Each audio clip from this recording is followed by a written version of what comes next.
High security registration plate, driving licences, re registration, इन सभी बातों पर बात करने के लिए मेरे साथ हैं ट्रांसपोर्ट कमिश्नर जम्मू भूपिंदर कुमार। इनसे जानेंगे कि हाई सिक्योरिटी रजिस्ट्रेशन प्लेट्स का जहां तक ताल्लुक है, एक परेशानी बनी हुई है उन लोगों के लिए जिन्होंने अपनी गाड़ी अलग अलग राज्यों से, यूनियन टेरिटरी से खरीदी है। कोई पंजाब से अपनी गाड़ी अगर लेकर आता है, जब 12 महीने का समय गुजर जाता है तो उन्हें जम्मू कश्मीर में भी अपनी गाड़ी को री रजिस्टर करना पड़ता है। लेकिन उस री रजिस्ट्रेशन में टैक्स का जो कंपोनेंट है, जिसको लेकर कोर्ट की कुछ डायरेक्शंस आई थी, उन डायरेक्शंस के कारण परेशानी ये बनी हुई है कि वो हाई सिक्योरिटी रजिस्ट्रेशन प्लेट भी नहीं लगवा पा रहे। इसको लेकर भी मामला कोर्ट में पेंडिंग है। सब पर बात करेंगे। भूपिंदर जी, सबसे पहले मुझे ये बताएं कि ये जो हाई सिक्योरिटी रजिस्ट्रेशन प्लेट्स है, मान लीजिए किसी ने गाड़ी अपनी पंजाब से, हरियाणा से खरीदी है और जम्मू कश्मीर में अब उन्हें री रजिस्टर करवाना है, तो री रजिस्ट्रेशन में दिक्कत आ रही है टैक्सेशन की वजह से? देखिए जी, ऐसा है कि हमारा जो Jammu Kashmir motor vehicles taxation act है वो प्रोवाइड करता है कि अगर कोई गाड़ी री रजिस्ट्रेशन के लिए यहाँ पे आती है तो जितनी गाड़ी की लाइफ रही होती है उसके हिसाब से प्रोपोर्शनली उसको व्हीकल टैक्स लगता है। तो ऑनरेबल हाई कोर्ट में हमारा एक मैटर पेंडिंग है जिसमें जो इसमें पिटिशनर्स हैं उन्होंने यही कहा है कि इसको इस टैक्स को ना लिया जाए और इसमें अब ये सब जुडिस है और हम इस केस को बड़ा विगरसली परसू कर रहे हैं और मुझे उम्मीद है कि जल्द ही इसमें एक फ़ैसला आएगा और जैसे ही ऑनरेबल कोर्ट का फैसला इसमें आता है उसी हिसाब से इसमें कार्रवाई भी होगी। बट फ़िलहाल ये एक सिचुएशन है जिसमें लोग बाहर से जिन्होंने गाड़ी खरीदी है वो रजिस्टर नहीं करवा पा रहे हैं, उनको यहाँ का नंबर नहीं मिल रहा है और उसके कारण वो यहाँ पे आके ना HSRP जो हाई सिक्योरिटी रजिस्ट्रेशन प्लेट है वो नहीं ले पा रहे हैं। But we are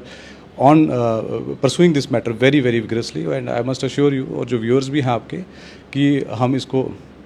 honourable court को हमने अपना जवाब दिया है और मुझे उम्मीद है जल्दी इसमें फैसला आएगा और लोगों को राहत भी मिलेगी इसमें। लेकिन फिलहाल जो री रजिस्ट्रेशन का प्रोसेस है दैट हैज़ बीन हॉल्टेड, वो क्या री रजिस्ट्रेशन अभी हो रही है या अभी हो ही नहीं रही है? देखिए, इसमें ये है कि ऑनरेबल कोर्ट के कुछ इंटरिम डायरेक्शंस हैं उसके हिसाब से टैक्स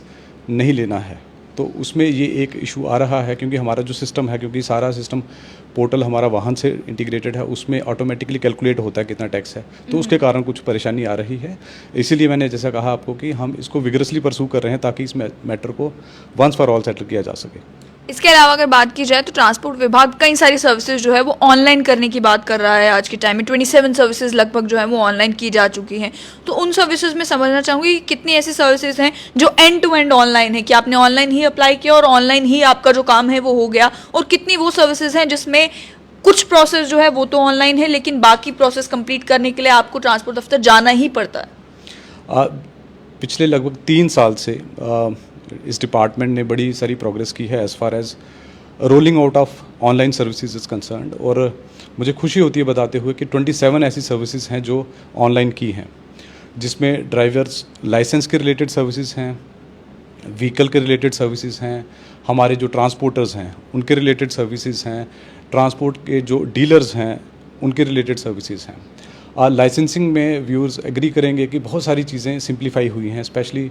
लर्नर्स लाइसेंस उसको लेना बड़ा सिंप्लीफाई हुआ है। घर बैठे अपने मोबाइल से आप अप्लाई करके हासिल कर सकते हैं। उसके बाद अगर आपने उसमें ड्राइविंग का स्लॉट बुक कराना है दैट इज़ ऑनलाइन। हाँ, एक चीज़ के लिए जो आना पड़ रहा है वो है ड्राइविंग टेस्ट, जिसके लिए अभी भी हमने उसको ट्रांसपेरेंट मैनर में कंडक्ट करने के लिए वीडियोग्राफी कंपलसरी करी थी और उसके कारण शिकायतों में कमी तो आई है, लेकिन मुझे लगता है कि अभी भी स्कोप है उसमें इम्प्रूवमेंट का और उस स्कोप को हम कैसे आगे लेके जाते हैं। पहली बात यह है कि हमेशा एक डिस्क्रिशन का एलिमेंट रहेगा। कहीं ना कहीं से शिकायत आएगी कि पुराने जो हमारा ड्राइविंग टेस्ट की रेंज है वहाँ पे जी ऐसे कर दिया वैसे कर दिया, कई इल्जाम भी लगते हैं और रैकेट्स पकड़े गए हैं कि ड्राइविंग लाइसेंस जो है पैसे लेकर ड्राइविंग लाइसेंस जारी कर दिया गया, जो व्यक्ति था वो टेस्ट देने के लिए गया भी नहीं, और या एक RTO की जिसकी जुरिस्डिक्शन नहीं बनती थी वहाँ से कई सारे ड्राइविंग लाइसेंसेज जो हैं वो जारी कर दिए गए। तो इन्हें केटर करने के लिए जा रहे हैं कुछ स्टेप? देखिए, ये मैं बताऊँगा क्योंकि जैसा मैंने बताया था कि ये जो शिकायतें आती हैं इसी को दूर करने के लिए वीडियोग्राफी कंपलसरी करी गई और स्लॉट का जो सिस्टम था उसको ऑनलाइन किया गया। अब इसमें तीसरा स्टेप जो हम लेने जा रहे हैं वो है institute of drivers training and research, जो हमारा कोट बलवाल जम्मू में बनने जा रहा है। उसमें क्या होगा कि हमारा मारुति उद्योग के साथ टाई अप हुआ है कि ये जो बहुत सारी किस्म की जो ड्राइवर ट्रेनिंग्स हैं, चाहे किसी ने फ्रेश अप्लाई करना है, चाहे किसी ने रिफ्रेशर कोर्स करना है स्पेशली कमर्शियल व्हीकल्स के लिए, तो ये ट्रेनिंग इंस्टीट्यूट वो उस किस्म की ट्रेनिंग्स को प्रोवाइड किया करेगा और based on that successful completion of that training आपको एक सर्टिफिकेट मिलेगा और वही सर्टिफिकेट आपका आधार बनेगा ड्राइविंग लाइसेंस को लेने के लिए. फ्यूचर में there will be a time when anybody who has undergone the training module in these institutions will not be required to appear in a driving test before our RTO और inspector. पहला step तो ये है. दूसरा, चूंकि एक institute तो cater नहीं कर पाएगा पूरे जे.एंड.के में, जे.एंड.के बहुत बड़ा है, तो इसमें गवर्नमेंट ऑफ इंडिया ने एक पॉलिसी बनाई है कि हम प्राइवेट सेक्टर को भी इसमें एंगेज करें. हमने पिछले दिनों एक एडवर्टीज़मेंट जारी करी है कि जिसमें कुछ गाइडलाइंस हैं उसकी, कि अगर किसी ने LMV का ड्राइविंग ट्रेनिंग स्कूल खोलना है या कमर्शियल व्हीकल्स का खोलना है तो उसके लिए कुछ गाइडलाइंस है वो हमने जारी करी हैं. और हमारे पास 4 ऐसी एप्लीकेशन आ भी गई हैं जिनको हम अपने लेवल पे स्क्रूटनी कर रहे हैं. और मुझे उम्मीद है कि आने वाले समय में कुछ ऐसे इंस्टीट्यूशन प्राइवेट जो सेक्टर से भी हमारे सामने आएंगे जिनको हम एग्रेडेट करेंगे, यानी कि हमारे साथ वो एम्पैनल्ड होंगे और वो ऐसे स्कूल्स भी ट्रेनिंग प्रोवाइड किया करेंगे और उनके जो सक्सेसफुल ट्रेनिंग का सर्टिफिकेट होगा वो आधार बनेगा फ्यूचर में लाइसेंस लेने का. तो मुझे उम्मीद है कि by the another 3 or 4 months we'll have at least 1 or 2 institution in place जो हमें ऐसी ट्रेनिंग प्रोवाइड कर पाएगा. जहाँ तक हमारे सरकारी इंस्टीट्यूशंस की बात लग रही है तो जो अभी अंडर कंस्ट्रक्शन है, हमारी कोशिश है कि by end of this financial year, that is March 2023, हम इंस्टीट्यूशन को फॉर्मली लॉन्च करें और पब्लिक के लिए इसको ओपन करें. उसके लिए अगर फ़ी कॉम्पोनेंट की बात की जाए तो प्राइवेट कोई भी ड्राइविंग स्कूल अगर होगा तो obviously they will charge a particular fee. अगर किसी को भी वहाँ पे ड्राइविंग सीखनी है, उसके बाद सर्टिफिकेट कोर्स उनको कंप्लीट करना है, तो सरकारी जो है वो कंपैरेटिवली जो है वो उतनी फीस चार्ज नहीं करेगा या फ्री भी हो सकता है. तो समझना चाहूँगी कि ये जो करंट प्रोसेस है ड्राइविंग टेस्ट देने का, will that be completely done away with? और मान लीजिए कई सारे वो लोग होते हैं जो अपने जैसे पिताजी से ड्राइविंग सीख ली, किसी ने चाचा से ड्राइविंग सीख ली या किसी फैमिली मेंबर से ड्राइविंग सीखी है, कोई ऑफिशियल स्कूल उन्होंने अटेंड नहीं किया है, उन मामलों में क्या होगा? क्या उन्हें भी जो है कंपल्सरी कोई ना कोई ड्राइविंग स्कूल अटेंड करना ही पड़ेगा, सरकारी या प्राइवेट, अगर उन्हें ड्राइविंग लाइसेंस चाहिए तो? देखिए, फ़िलहाल ऐसी कोई पॉलिसी नहीं है, बट अगर फ्यूचर में ऐसी कोई पॉलिसी आती है और अगर हम देखें कि हमारे जो एक्सीडेंट का कारण क्या बनता है, अक्सर जो एक्सीडेंट हैं हमारे वो नेग्लिजेंट ड्राइविंग के कारण होते हैं या रैश ड्राइविंग के कारण होते हैं या ट्रैफिक के जो नियम होने चाहिए जिनको फॉलो करना चाहिए उनको फॉलो नहीं किया जाता है. अगर आप कंपेयर करेंगे ड्राइविंग लाइसेंस को हासिल करने का जो पूरा प्रोसेस है इंडिया में या जे.एंड.के में, उसको कंपेयर करेंगे से अमेरिका में किसी ने अगर वो ड्राइविंग लाइसेंस हासिल करना है तो आप रियलाइज़ करेंगे कि वहाँ पे जो लाइसेंस हासिल करना बड़ा मुश्किल काम है. इतनी आसानी से आपको लाइसेंस नहीं, because you are made to undergo some training sessions before that. It is not only the physical training कि हमने अपने गली मोहल्ले में गाड़ी चला ली तो हमें गाड़ी आ गई. हमें ट्रैफिक के नियमों का भी पता है, करना है कि गाड़ी जब उतराई में है या चढ़ाई में है, अगर रुक जाती है गाड़ी तो किस तरीके से हमने गाड़ी को पीछे ना आते हुए आगे कैसे लेके जाना है. तो बहुत सारी चीज़ें हैं जो हमें पता नहीं होती हैं. अब देखिए, अगर जम्मू में तो सारा प्लेन एरिया है, कश्मीर लगभग सारा प्लेन है, यहाँ का ड्राइवर वो जाता है जब मान लो डोडा कहीं फैमिली के साथ ही जाता है तो ही may be exposing himself to the hill driving for the first time. और हमने लाइसेंस तो उसको दे दिया, उस लाइसेंस में ऐसी बंदिश नहीं है कि वो वहाँ ड्राइव नहीं कर सकता है. तो ये बहुत सारी चीज़ें हैं जो हमें ड्राइविंग लाइसेंस देने से पहले सोचनी है और जिन पे बाकायदा जो कहते हैं कि ट्रेनिंग भी हो और उनको टेस्ट भी किया जाए कि हाँ ये इस स्किल को हासिल करा है या नहीं करा है. दूसरा जो आपका सवाल था, क्या उसके बाद हमारे जो खुद के लेवल पे ड्राइविंग टेस्ट हैं वो बंद हो जाएंगे, नहीं हो जाएंगे? It's a policy decision, at an appropriate time इस पर एक फ़ैसला लिया जाएगा. बट मैं आपको यही कहूँगा कि हमारा पर्पज़ यही रहेगा कि जो भी ड्राइविंग लाइसेंस हासिल करते हैं उनके पास एक मिनिमम बेसिक स्किल सेट हो, तभी वो गाड़ी की स्टीयरिंग व्हील पे बैठें. Otherwise it is hazardous both to him और हर और टू द जनरल पब्लिक. तो हमारा प्रोसेस यही है कि इस प्रोसेस को यहाँ सिंप्लीफाई भी किया जाए, साथ ही साथ हमारे जो ड्राइवर्स आ रहे हैं उनके पास रेलिवेंट स्किल सेट हो. व्हीकल ट्रांसफ़र की अगर बात की जाए तो अक्सर जो है वो आपको आरटीओ के दफ्तर जाना पड़ता था फाइल लेके, और दोनों लोगों को प्रेजेंट होना पड़ता था वहाँ पर, जो व्हीकल ट्रांसफ़र कर रहा है और जिसके नाम पर व्हीकल ट्रांसफ़र हो रही है. तो अब क्या वो भी प्रोसेस कम्प्लीटली ऑनलाइन हो चुका है? और क्या ऑनलाइन, अब मान लीजिए कई सारे लोग हैं जिन्हें ऑनलाइन समझ में नहीं आ रहा कि क्या किया जाए, उन्हें ट्रेडिशनल वे ही मालूम है, ट्रेडिशनल वे ही पसंद है, तो उनके लिए भी कोई ऑप्शन रखा गया है? देखिए इसमें ये जो ट्रांसफ़र ऑफ व्हीकल था, मान लीजिए एक आदमी ने अपनी गाड़ी बेची है दूसरे आदमी को, वो गाड़ी का जो ट्रांसफ़र होना है वो किस तरीके से किया जाए। तो हमारे पास जब मैं यहाँ पे आया तो मैंने पूछा कि लोग क्यों हमारे दफ्तरों में आ रहे हैं, तो उसमें से पता चला कि बहुत सारे लोग हैं जो इस सर्विस को अवेल करने के लिए भी आ रहे हैं। तो हमने इस सर्विस को सबसे पहले ऑनलाइन किया और इस पे 2 ऑप्शन हमने रखे हैं कि जिसमें आधार इनेबल्ड भी है और आधार के बगैर भी आप इसमें ऑनलाइन सर्विस हासिल करने के लिए अप्लाई कर सकते हो। जो हमारा ऑप्शन आधार इनेबल्ड है उसके लिए आपको दफ्तर में आने की ज़रूरत नहीं है और मैं लोगों से यही अपील करूंगा कि आप उस ऑप्शन को एक्सरसाइज करें अगर आप दफ्तर नहीं जाना चाहते हैं। दूसरा हमारा ऑप्शन है जिसमें आधार की ज़रूरत नहीं है, उस सूरत में हम ऑफिस में आपको फ़िलहाल जाना पड़ रहा है, बट हमारे पास दोनों ऑप्शंस हैं और ये ऑप्शन हमने कंज्यूमर के एंड पे दिए हैं, एप्लीकेंट के एंड पे दिए हैं। और मैं आपसे यही रिक्वेस्ट करूँगा कि आप आधार इनेबल्ड ऑप्शन को प्रेफर करें ओवर नॉन आधार इनेबल्ड ऑप्शन, ताकि आपको हमारे दफ्तरों में आने की ज़रूरत ना पड़े। मकसद यही है कि जो करप्ट प्रैक्टिसेस हैं जिनको लेकर इल्ज़ाम अक्सर ट्रांसपोर्ट विभाग के ऊपर लगते रहते हैं, उन करप्ट प्रैक्टिसेस को रोका जा सके, जिस वजह से आप ये एक के बाद एक जो सर्विसेज हैं वो सारी ऑनलाइन कर रहे हैं। देखिए हमारा जो उद्देश्य यही है कि मैक्सिमम गवर्नेंस और मिनिमम गवर्नमेंट का भी उद्देश्य यही है कि हमारे जो आम पब्लिक है हमारी सर्विसेज को हैसल फ्री मैनर में हासिल कर सके, उसके लिए कोई रेंट सीकिंग की अपॉर्चुनिटी ना हो और पूरा प्रोसेस ट्रांसपेरेंट हो। तो इसी के लिए जो एक कोशिश की जा रही है, आपने देखा होगा ऑनरेबल एलजी इस वीक में डिजिटल वीक सेलिब्रेट उन्होंने इनॉग्रेट करी और पूरे जम्मू कश्मीर में एक मुहिम छिड़ी हुई है हर जगह डिजिटल सर्विसेज की जागरूकता को लेकर। तो पर्पस यही है कि लोगों तक जो सर्विसेज हैं हैसल फ्री और ट्रांसपेरेंट मैनर में पहुँचें और सिस्टम में अकाउंटेबिलिटी सेट हो, सबसे बड़ी। और वो कौन कौन सी सर्विसेज हैं जो अभी तक ऑनलाइन नहीं हो पाई है, जिनको लेकर कुछ परेशानी है, ऑब्वियस सी बात है, जिनमें आपको लग रहा है कि कहीं ना कहीं ह्यूमन डिस्क्रिप्शन अभी भी यूज़ हो रही है और उसकी ज़रूरत फिलहाल है, क्योंकि या तो टेक्नोलॉजी उतनी डेवलप नहीं हुई है, उसमें समय लगेगा, या अभी फिलहाल उस तरीके के इक्विपमेंट्स नहीं हैं कि उन सर्विसेज को भी ऑनलाइन किया जा सके। देखिए सर्विसेज, क्योंकि गवर्नमेंट की सर्विसेज हमेशा बढ़ती रहती हैं, आई मीन एडिशन होते रहते हैं। मैं ये नहीं कहूँगा कि हमने पूरी सर्विसेज को कंप्लीट कर लिया है, बट हमारी कोशिश यही है कि हर सर्विस को हम कंप्लीट करें। पिछले 3 महीने में हमारे सबसे पहले था जो HSRP का था कि कहाँ से हासिल करें। लोग पर्चियाँ लेते थे, वो 4 चक्कर काटते थे हमारे RTO दफ्तर का या जहाँ से वो प्लेट मिलती थी।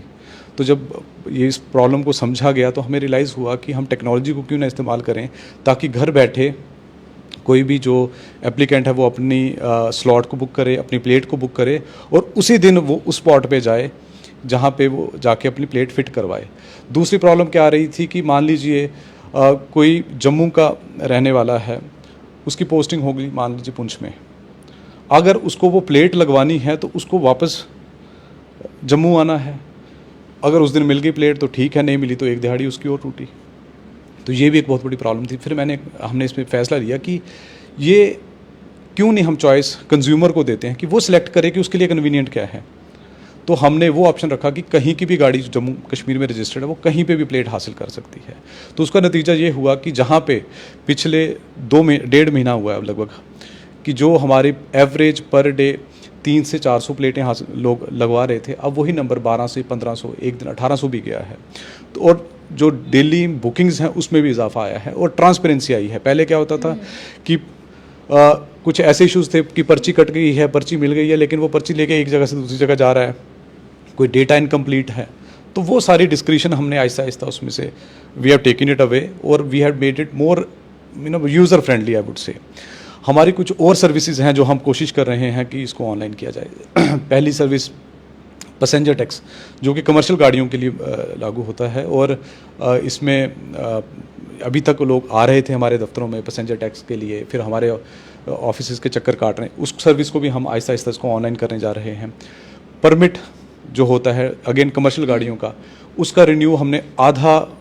पार्ट था कुछ जो हमने पब्लिक के लिए ओपन करा था, कुछ रिमेनिंग था जो ऑल इंडिया टूरिस्ट परमिट हैं, उनको हम ऑटोमेटिक जो रिन्यूअल का प्रोसेस होना चाहिए कि घर बैठे ही कोई ट्रांसपोर्टर अपनी गाड़ी के रिन्यूअल करवा सकता है, जो रिक्विजिट फीस है वो भरे, वो प्रोसेस हमने ऑनलाइन किया। उसके अलावा एक और इशू आता है जैसे फैंसी नंबर्स होते हैं, अभी हमारी कोशिश है कि जल्दी इसको भी हम रोल आउट करेंगे और इसमें हम एक ट्रांसपेरेंट मेथड अडॉप्ट करेंगे जिसमें ई ऑक्शन का ऑप्शन देंगे, जिसमें हमारे जैसे 0001 नंबर किसी ने लेना है किसी जगह में, या 786 बड़ा पॉपुलर नंबर है यहाँ पे रहा है, तो इन नंबर को अगर किसी ने करना है तो उसके लिए एक पूरा ऑनलाइन सिस्टम रखेंगे कि वो अपनी बुकिंग करेगा। उसके बाद अगर एक से ज़्यादा एप्लीकेंट उस नंबर को हासिल करना चाहते हैं तो एक ई ऑक्शन का मेथड रहेगा, तो जिसमें एक ट्रांसपेरेंसी रहेगी और दूसरा अगेन घर बैठे लोगों को ये सुविधा मिलेगी, उनको हमारे ऑफिस में नहीं आना पड़ेगा। डिजिटल कोई भी सर्विस होती है, जाहिर सी बात है कि एक स्कोप फॉर एरर भी वहाँ पर रहता है। कई सारे इंस्टेंसेस यहाँ पर सामने आए जहाँ पर एक इंडिविजुअल जिसके ड्राइविंग लाइसेंस, जो ओरिजिनल ड्राइविंग लाइसेंस उसके पास है, उसमें अभी डेट दी गई है कि 3 साल और अब वो ड्राइविंग लाइसेंस जो है वो वैलिड है, लेकिन जब कहीं ट्रैफिक पुलिस या कोई उनका लाइसेंस जो है ऑनलाइन ई चलाने के लिए चेक करती है तो मालूम वहाँ पर ये चलता है कि ये लाइसेंस तो है 2 साल पहले एक्सपायर हो चुका है। तो वो केसेस क्या आपके पास भी आए और उन्हें टैकल करने के लिए अब क्या किया जा रहा है? देखिए, हमारे जैसे मैंने बात कि 3 साल पहले ये सारे सिस्टम्स अडॉप्ट हुए हैं। परिवहन का जो पोर्टल है उसमें 2 सब पोर्टल्स हैं, एक सारथी जो कि ड्राइवर्स के रिलेटेड है और वाहन जो कि व्हीकल्स के रिलेटेड है। ये सिस्टम 3-3.5 साल पहले इन प्लेस हुआ। लाइसेंसिंग तो उससे बहुत पहले से चल रही है, तो सारे लाइसेंसेस को ऑनलाइन करने का जो सिस्टम था उसको बैकएंड से कहीं से करना है। तो ऐसे केसेस में अक्सर जो पाया गया है कि कहीं ना कहीं एंट्री को लेके वो एरर रहा होगा, और मेरी यही रिक्वेस्ट रहेगी कि कहीं पे अगर ऐसा है तो आप हमारे नॉलेज में लाइए। हम अपने जो रिकॉर्ड, जो हार्ड कॉपी की फॉर्म में हमारे पास रिकॉर्ड है, उससे हम वेरीफाई करेंगे। अगर वो क्लेम सही है तो हम उसको सिस्टम में भी करेक्ट करेंगे। तो ऐसा नहीं है कि अगर आपको दे दिया है, it could be an error while it was being uploaded on the system back and पे, क्योंकि इतने बड़ा ज़्यादा डेटा था जब अपलोड किया होगा, हो सकता है कि उसमें माइनर एरर हो सकता है और इंडिविजुअल केसेस में हो सकता है। केस टू केस बेसिस में हम इसको करेक्ट भी करेंगे while verifying it with our existing record. Digital अगर डॉक्यूमेंट्स की बात की जाए तो ये ज़रूर कहा गया था कि अगर आपके डिजी लॉकर पर या ऑनलाइन आपके पास आपका ड्राइविंग लाइसेंस, आरसी और सारे डॉक्यूमेंट्स मौजूद हैं तो आप वही डॉक्यूमेंट्स जो हैं वो पुलिस को, ट्रैफिक पुलिस को दिखा सकते हैं, और अगर कभी चालान भी करना हो तो उन डॉक्यूमेंट्स का इस्तेमाल किया जा सकता है। लेकिन यहाँ जम्मू में कई बार ऐसे क्लैशेस भी देखने को मिले जहाँ पर पुलिस जो है, अगर नॉर्मल पुलिस जो है वो अगर किसी को रोकती है और वो कहते हैं कि मेरे पास डिजिटली डॉक्यूमेंट्स अवेलेबल है, तो वो कहते हैं ये डॉक्यूमेंट्स हम सीज कर नहीं सकते, इसके थ्रू हमारे पास ई चलानिंग अगर नहीं है तो हम तो आपका चालान कर नहीं सकते, तो हमें गाड़ी सीज करनी पड़ेगी। तो ये जो इंसिडेंट्स है इन पर क्या रोक लगाने के लिए क्या कोशिशें की जाएं जिससे नॉर्मल पुलिस भी अगर किसी मामले में अगर ट्रैफिक वायलेशन होती देखती हैं तो उन डिजिटल डॉक्यूमेंट्स को भी माना जाए? देखिए, डिजी लॉकर एक एक्सेप्टेड सिस्टम है जिसमें हम अपने जो आइडेंटिटी से रिलेटेड या कुछ हमारे पर्सनल डॉक्यूमेंट्स उनको रख सकते हैं, और गवर्नमेंट ऑफ इंडिया भी इसको मान्यता देता है। और ये जो आपका पॉइंट है, ये इनिशियली ये प्रॉब्लम रही है, लेकिन अब ट्रैफिक पुलिस भी इसमें कोऑपरेट कर रहा है और इनको रिकग्नाइज कर रहा है एज अ वैलिड डॉक्यूमेंट। अगर मेरे पास मेरा आरसी और मेरा ड्राइविंग लाइसेंस मेरे डिजी लॉकर में है तो it is as valid as my licence which is in the form of a card. तो उसमें कोई दो राय नहीं है कि उसकी वैलिडिटी कम हो जाती है। दूसरा रहा कि चलानिंग का सिस्टम, जो आपने बात कही, अच्छा पॉइंट आपने उठाया कि हमारा ई चालानिंग अभी तक हमने देखा है कि जो हमारी टीम्स ट्रैफिक पुलिस के ज़रिए जो डिप्लॉय की जाती हैं वो ई चालानिंग को अडॉप्ट कर रहे हैं। वहीं से सीख लेते हुए हमारे जो मोटर व्हीकल डिपार्टमेंट है as per the act, it is also empowered to enforce the provisions of act, और उसमें कार्रवाई करने के लिए भी एम्पावर कर रखा है हमने। एक्ट एम्पावर करता है हमारे डिपार्टमेंट को। तो हम जल्द ही ई चालान का जो सिस्टम है मोटर व्हीकल्स डिपार्टमेंट में भी लाने जा रहे हैं। इसमें हमारी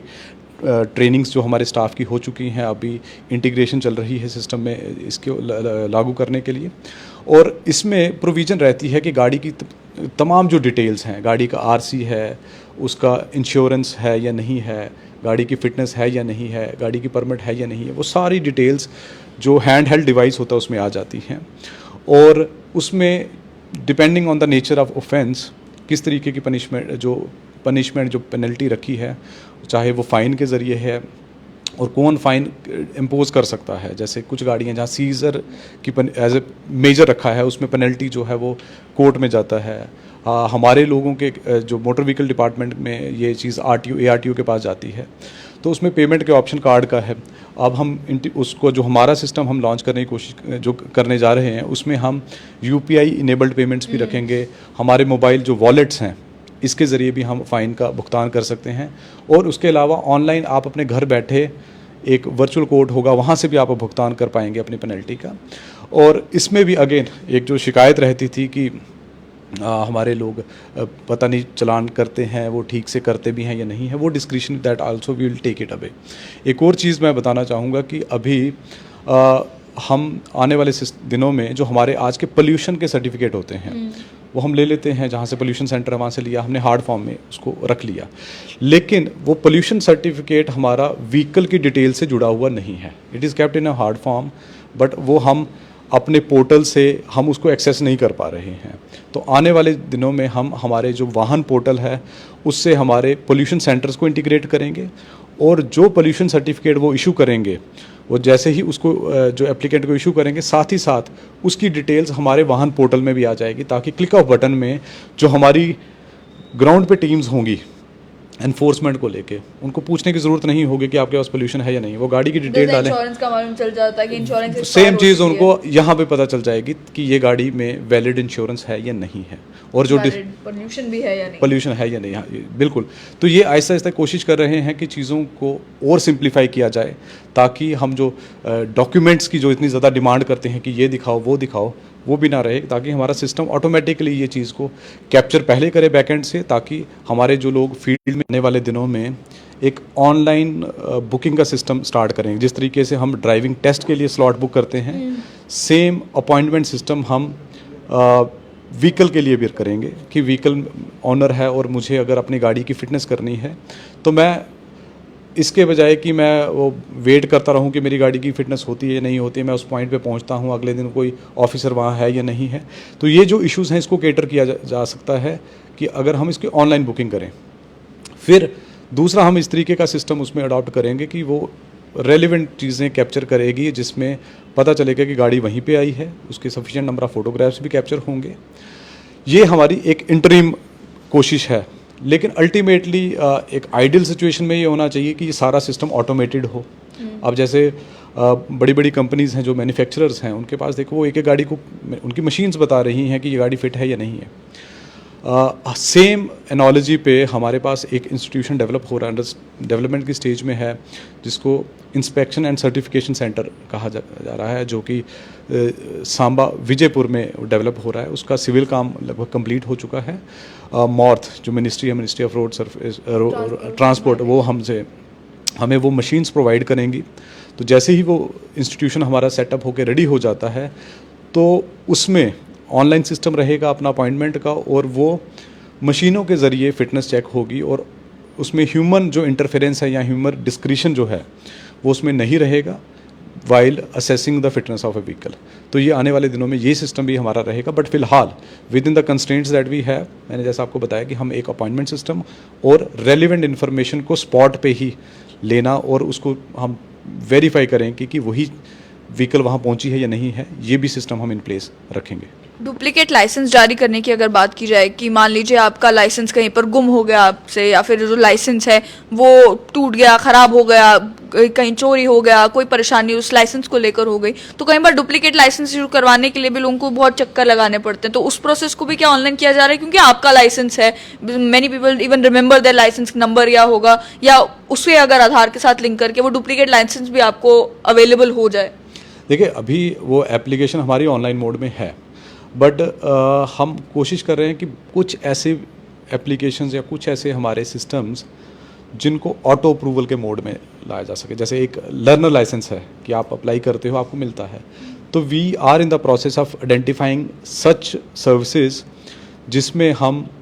ऑटो अप्रूवल्स का system, but it has to be a major thing, जिसको आहिस्ता आहिस्ता हम करेंगे। और आई विल सर्टनली सी कि हम पूरे, कल भी हमारी इसमें काफ़ी भी डिस्कशन हुई है कि कौन सी सर्विसेज ऐसी हो सकती हैं कि जिसमें ऑटो अप्रूवल्स का सिस्टम रहे, क्योंकि अगर ऑनलाइन हमने अप्लाई कर लिया है तो बहुत सारी सर्विस में अभी भी बैक एंड पे कोई ना कोई उसको प्रोसेस कर रहा है। तो हम उन चीज़ों पे भी काम करना चाहते हैं कि जिनको हम ऑटो अप्रूवल के मोड पे डाल दें, ताकि वो बैक एंड की प्रोसेसिंग का जो टाइम लगता था उसको हम अवॉइड कर सकें। कल को ये शिकायत ना आए कि ऑनलाइन तो किया फिर भी टाइम लग रहा है, वो भी की रिजेक्ट की है, तो we are identifying such services, इनको ऑटो अप्रूवल में डाला जाए। और आहिस्ता आहिस्ता हम ये भी कोशिश करेंगे कौन सी सर्विसेज हैं जिनमें हम पब्लिक सर्विस गारंटी एक्ट को भी इन्वोक करेंगे, ताकि जो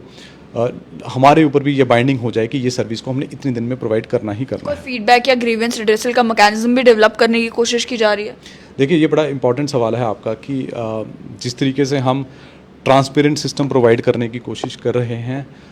उसी तरीके से हमारी ये भी एक कोशिश रहेगी कि लोगों से हम उनका फीडबैक, उनका सुझाव, उनकी ग्रीवांस जो हमारे सर्विस के रिलेटेड हैं, उनको हम आसानी से हासिल कर पाएँ। अभी आपने देखा होगा बहुत सारे सिस्टम्स हैं, जैसे एलजी ग्रीवांस सेल है या कोई मुख्तलिफ सेल्स हैं जहाँ लोग अपनी कंप्लेंट रखते हैं। अब हम सारी सर्विसेज को अपने आने वाले समय में रैपिड असेसमेंट सिस्टम, एक अगेन पोर्टल है, उससे हम इंटीग्रेट करने जा रहे हैं, जिसमें हम कंज्यूमर को ऑप्शन देंगे कि वो कंज्यूमर अपना फीडबैक, एक्सपीरियंस जैसा भी रहा है वो हमें बताए, और इससे हमें मौका मिलेगा फर्दर इम्प्रूव करने का। और जल्द ही ये सिस्टम भी हम पब्लिक के लिए पब्लिक डोमेन में डाल देंगे, ताकि हमें रियल टाइम बेसिस पे लोगों से फीडबैक आता रहे, ग्रीवांस उनके हों वो भी हमारे पास आते रहें, ताकि उस पे हम एक्ट कर पाएँ, और जहाँ जहाँ पे हमें अपने सिस्टम्स को फर्दर इम्प्रूव करने की ज़रूरत है हम उस पे कार्रवाई कर पाएँ। जैसे कि आपने किसी टेस्ट के लिए अप्लाई किया, ड्राइविंग लाइसेंस के लिए अप्लाई किया, तो आपको मैसेज आ जाएगा या लिंक आ जाएगा या कॉल आ जाएगा कि how do you rate our services, जो जिस लोगों ने आपकी मदद की वो ठीक की या नहीं की, उस तरीके से। बिल्कुल, और मुझे लगता है ये होना भी चाहिए। अगर आप देखेंगे प्राइवेट सेक्टर में बहुत सारी सर्विसेज होती हैं जिसमें आपका एक्सपीरियंस पूछा जाता है कि ये कैसा रहा, कैसा नहीं हुआ। मुझे लगता है इट इज़ टाइम कि हमारे भी पूरा सर्विस एक्सपीरियंस जो है इसको क्वांटिफाई किया जाए इन द फॉर्म ऑफ एक्सपीरियंस। और जो बहुत सारे लोगों से बहुत सारे सुझाव आते भी हैं, एंड आई मस्ट से कि लोग बड़ा फ्रीली हमें भेजते भी हैं, मेल के ज़रिए या व्हाट्सएप के ज़रिए मुझे मैसेजेस आते हैं, and it gives us lot of insight into कि सिस्टम में कहाँ कहाँ त्रुटियाँ हैं, सिस्टम को कहाँ कहाँ हम इम्प्रूव कर सकते हैं। क्या पता हमारे कुछ प्रोसेसेस हैं जो बहुत लेंदी हैं और वो शायद आउटडेटेड हो चुके हैं, उन प्रोसेसेस को फर्दर हम किस तरीके से सिंप्लीफाई कर सकते हैं। मैं इसको इस तरीके से बोलूँगा कि अगर हमारा एक प्रोसेस था जिसमें ऑफलाइन मोड में हमारी फ़ाइल मूव करती थी, अगर उसको रिप्लेस करके एज इट इज़ हमने ऑनलाइन कर दिया, तो maybe we have reduce the aspect कि बंदे को जाना नहीं पड़ रहा है, रिड्यूस कर दिया है, लेकिन क्या पता टाइम उतना ही लग रहा है। तो वो प्रोसेसेस को दोबारा री इंजीनियर करना कि किस तरीके से हम सिंप्लीफाई कर सकते हैं, that would only be enabled जब हमारे पास लोगों से रियल टाइम बेसिस पे फीडबैक आना भी स्टार्ट हो जाएगा। And we are committed to provide that opportunity to the general public कि हमारे पास उनका फीडबैक आए, ताकि हम इसमें अपनी सर्विसेज में फर्दर इंप्रूवमेंट ला पाएँ। ये तो होगी बात इंडिविजुअल कंज्यूमर्स की, कस्टमर्स की। अगर बात की जाए अब ट्रांसपोर्टर्स की, तो ये भी देखने को मिलता है कि ट्रांसपोर्ट विभाग जो है एक लिस्ट निकालता है कि ऑटोज़ को जो है इस रेट के ऊपर चलना है, ये रेट बता दिया गया, इतने से इतने किलोमीटर के लिए इतना चार्ज करना है, उससे ज़्यादा चार्ज नहीं कर सकते, और रेट्स जो है वो आपकी वेबसाइट के ऊपर अवेलेबल होते हैं। लेकिन जब आप किसी ऑटो चालक को बोलते हो कि ये रेट नोटिफाई किए गए हैं, हमें यहाँ से यहाँ जाना है, क्या आप इस रेट पर चलेंगे, तो वो मानने को तैयार नहीं होते। तो एनफोर्समेंट के लिए कैसे ये इंश्योर किया जाए कि जो लिस्ट ट्रांसपोर्ट विभाग जो है पब्लिश करता है, उसी लिस्ट को ऑन ग्राउंड इम्प्लीमेंट भी किया जाए? देखिए, ये बड़ा अहम सवाल है आपका, और it affects lot of people, और इसमें अक्सर गुंजाइश रहती है, और कई बार मजबूरी से, क्योंकि आपको कोई दूसरा ऑप्शन मिल नहीं रहा है, आप जल्दी में हैं, और मनमाने रेट भी उसमें चार्ज करते होंगे। जैसा मैंने बताया कि फीडबैक एज ए सर्विस जो हम ये RAS की बात कर रहे हैं, उसके अलावा आई आल्सो सी कि हम कुछ ऐसा एक व्हाट्सएप नंबर या कोई अपना ईमेल इसको और पब्लिक करेंगे in the interim as an interim measure, ताकि लोग अपना जो ग्रीवांस है हमें पहुंचा सकें। एनफोर्समेंट की बात रही तो इसमें देखिए कलेक्टिव एक जिम्मेवारी रहती है। मोटर व्हीकल विभाग जो है उसके साथ साथ ट्रैफिक पुलिस या जो हमारी एग्जीक्यूटिव पुलिस है वो भी इस चीज़ को एनफोर्स करते हैं। बट अगेन इशू क्या रहता है कि हर बार हर कोई कंप्लेंट भी नहीं करता है। बहुत सारे लोग शायद वो प्रॉब्लम आती है तो उसको कहते हैं कि ठीक है यार हो गया। इसका जो आगे जाके जो मुझे लगता है कि इसका एक सोल्यूशन यही है कि किस तरीके से सर्विस को और आसान किया जा सके। हमारे पास we have a policy in place for taxi aggregators, जैसे यहाँ से बाहर जाते हैं आप तो ऑनलाइन आप टैक्सी बुक कर सकते हैं या ऑटोज़ के भी उस तरीके का। तो हमारी एक पॉलिसी ऑलरेडी इन प्लेस है। वी आर एक्सपेक्टिंग कि हमारे पास और लोग इसमें अप्लाई करें and we roll this thing out ताकि लोगों को एक और एडिशनल सुविधा मिलेगी। इसमें अगर मिलेगा पहला एक तो लोगों के लिए ऑप्शन होगा, और दूसरा क्या है, मुझे लगता है कि जो हमारे एग्जिस्टिंग व्हीकल ओनर्स हैं, commercial vehicle owners, passenger vehicle owners, उनकी गाड़ियों का जो आइडल टाइम है जिसको मैं कहूँगा, उसमें भी रिडक्शन आएगी। अगर आप देखेंगे कि पर किलोमीटर जो माइलेज वो उनका पर डे है, it may not be very very economical for them also. The moment this service comes in place, तो उनका जो आइडल टाइम है वो भी रिड्यूस होगा, तो सर्विस की जो अवेलेबिलिटी है वो ऑटोमेटिकली इंप्रूव होगी, and that certainly will have a positive impact on the rates also. But अभी के लिए जैसे कि अगर किसी टैक्सी के हफ्ते में 2 फेरे लगते हैं लॉन्ग रूट पे, तो उसका वो हफ्ते का बन जाता है। वहीं अगर दिन के उनके 3 चक्कर या 4 चक्कर लगेंगे तो आइडल टाइम कम होता है। अभी आप देखिए, जम्मू में अगर मैं बात करूं या श्रीनगर में, बड़े शहर हैं दो, कि अगर किसी ऐसी सोसाइटी में रहते हैं जहां पे आपके पास टैक्सी स्टैंड पास नहीं है, और आपको मान लीजिए स्टेशन जाना है या एयरपोर्ट जाना है या कहीं बाज़ार में किसी जगह से जाना है, और आपको मान लीजिए यहाँ ऐसी जगह जाना है जहाँ पे आप अपनी गाड़ी पार्क नहीं कर सकते, वहाँ पार्किंग की सुविधा नहीं है, तो उस सूरत में अगर ऐसी सर्विस आती है तो you will prefer taking a public vehicle rather than driving yourself. It's a big hassle. तो इसके लिए हम we are in the process and we are trying कि ऐसा एक एग्रीगेटर सर्विस को भी रोल आउट करा जा सके, ताकि ओवरऑल जो ये जो इशू आपने रहा है रेट का, मुझे लगता है उससे इसमें भी एक चेंज आपको देखने को नज़र आएगा, और ओवरऑल लोगों की जो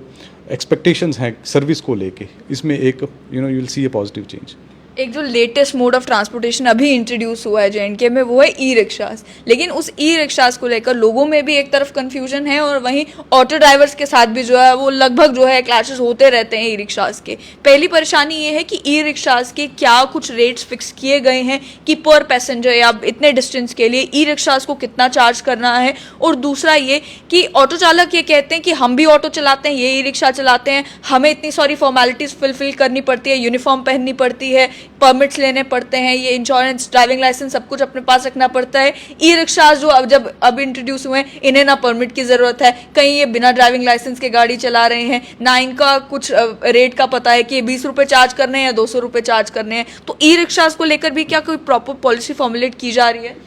देखिए, ई रिक्शा या ई व्हीकल्स इन जनरल मैं अगर कहूँगा कि उसमें जो मोटर व्हीकल एक्ट है,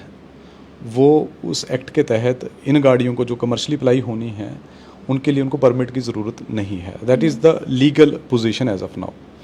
जहाँ तक रही दूसरी बात कि एग्जिस्टिंग जो स्टेक होल्डर्स हैं, जो हमारे ऑटो चालक हैं या कोई और टैक्सी वाले हैं या बसेस वाले हैं, उनके साथ भी इनके इश्यूज़ रहते हैं, और वो इश्यूज़ हमारे नॉलेज में लाते हैं। हमारी जितनी भी रीजनल ट्रांसपोर्ट अथॉरिटीज़ हैं, जिसको हर डिस्ट्रिक्ट में डीसी, डिप्टी कमिश्नर जो हेड करता है, उनमें लगभग सभी डिस्ट्रिक्ट्स में इसमें मीटिंग हुई है, और सभी स्टेक होल्डर्स को ऑन बोर्ड लिया है, और उनकी साथ मिलकर ही रूट्स आइडेंटिफाई किए गए हैं जिन रूट्स पे हम इन ई रिक्शास को चलाएं। और साथ ही साथ ये भी हमने उनको कहा है कि आप अपने जो रूट्स आइडेंटिफाई किए हैं उनमें एक फेयर भी तय कर लीजिए, ताकि उससे ज़्यादा चार्जिंग ना हो। और फिर उसके बाद है कि एनफोर्समेंट की बात है कि आपने कहा कि बिना लाइसेंस के कोई चला रहा है, तो we will not allow it. कहीं पे आपके पास किसी के पास कोई शिकायत है, हमारे तक लाइए, will not take it, because जो पैसेंजर की सेफ्टी है, इनफैक्ट चलाने वाले की भी सेफ्टी है, वो पैरामाउंट है, and we can not allow कि लोग बिना लाइसेंस के वो चला रहे हैं। परमिट नहीं ज़रूरी है, लेकिन लाइसेंस तो ज़रूरी है ही है। और तो इसके लिए रूट आइडेंटिफिकेशन ऑलरेडी जम्मू में भी काफ़ी कार्रवाई हुई है। डीसी जम्मू ने इसमें